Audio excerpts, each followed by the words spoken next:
Hello two family, कैसे हैं आप लोग। आशा करती हूँ कि आप लोग अच्छे होंगे, स्वस्थ होंगे, मस्त होंगे, अपने अपने घर में अपने अपने परिवार साथ खुश होंगे। खुश भी रहना चाहिए। गर्मी इतना ज़्यादा है, उसी में भलाई है कि आप लोग समय समय से घर में रहिए, बाहर मत निकलिए, क्योंकि शरीर रहेगा तभी रुपया रहेगा, पैसा रहेगा। शरीर पे ध्यान देते हुए देखिए, बहुत सुंदर सा नाच का हरवा गीत हम लोग सुना रहे हैं। आप लोग सुनिएगा, सुन के चैनल को लाइक सब्सक्राइब कमेंट ज़रूर करिएगा। अरे रतिया के झगड़वा होई गे, अरे रतिया के झगड़वा होई गे, पियावा से मोर मोरी नदिया हो झूलनी हेराइल कौनी ओर, मोरी नदिया हो झूलनी हेराइल कौनी ओर। अरे हेराइल कौनी ओर हो, हेराइल कौनी ओर, मोरी नदिया हो झूलनी हेराइल कौनी ओर, मोरी नदिया हो झूलनी हेराइल कौनी ओर। सेजिया पे खोजली पलंगिया पे खोजली, पलंगिया पे खोजली, पलंगिया पे खोजली, सेजिया पे खोजली पलंगिया पे खोजली, मिले ना झूलनिया कहवा गईली भूला, मोरी नदिया हो झूलनी हेराइल कौनी ओर, मोरी नदिया हो झूलनी हेराइल कौनी ओर। मोरी नदिया, मोरी नदिया, मोरी नदिया, मोरी नदिया, मोरी नदिया हो झूलनी हेराइल कौनी ओर, मोरी नदिया हो झूलनी हेराइल कौनी ओर।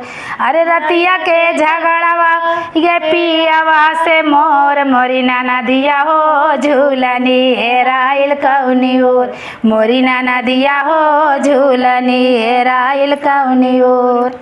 अरे बहुत हम खोजे नाही मिलेला झूलनिया, मिले ना झूलनिया हो, मिले ना झूलनिया, बहुत मैं खोजे नाही मिलेला झूलनिया, मिले ना झूलनिया हो, मिले ना झूलनिया, ना जाने कहवा हेराई गईले मोर, मोरी नदिया हो झूलनी हेराइल कौनी ओर, मोरी नदिया हो झूलनी हेराइल कौनी ओर।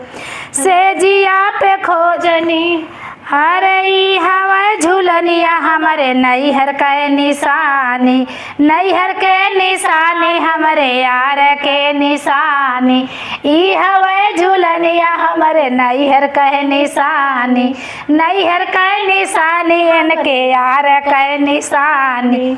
अरे पूछी जब सोनरवा काऊ देबै हम जवाब, मोरी नदिया हो झूलनी हेराइल कौनी ओर, मोरी नदिया हो झूलनी हेराइल कौनी ओर।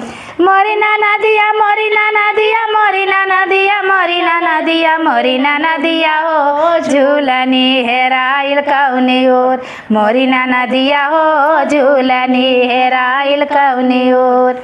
रतिया के झगड़वा होई गए पियावा से मोर, मोरी नदिया हो झूलनी हेराइल कौनी ओर, मोरी नदिया हो झूलनी हेराइल कौनी ओर, मोरी नदिया हो झूलनी हेराइल कौनी ओर।